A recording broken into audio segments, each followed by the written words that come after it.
Saudara, aparat gabungan TNI Polri dibantu Satpol PP menertibkan petambang emas ilegal Gunung Botak, Pulau Buru, Maluku.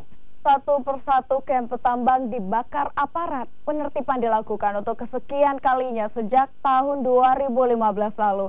Aktivitas petambang bahkan sangat membahayakan lingkungan dan kehidupan karena menggunakan bahan kimia merkuri dan sianida.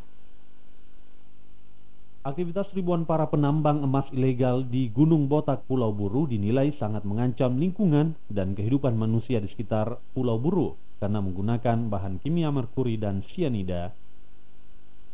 Satu persatu kamp penambang dibakar oleh petugas yang langsung turun ke lokasi penambang mulai dari hilir hingga ke puncak gunung.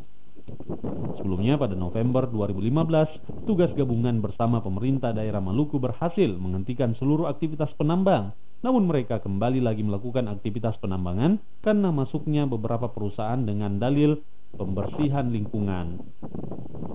Gubernur ya tentu sudah memberikan instruksi ke bawah, kita sepakat satu garis komando, kita katakan yang ilegal dilarang. Ya. Jadi sampai ke bawah harus melakukan itu secara konsekuen, murni, ya, dan bertanggung jawab.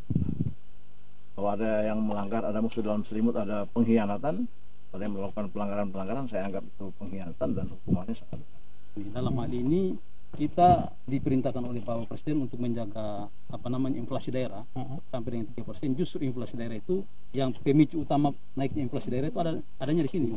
Harga BBM tinggi, kemudian 9 bahan pokok dia naik dan sebagainya. Nah itu dampaknya situ. Oleh itu kalau dengan ini kurang, sudah stop begini berarti otomatis inflasi dia akan.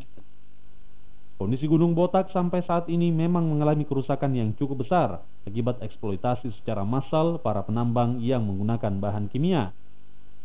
Jika terus dibiarkan, maka ancaman terbesar seperti kejadian Minamata di Jepang akan dialami oleh warga Pulau Buru, Maluku. Immanuel Alfred, Kompas TV Ambon, Maluku.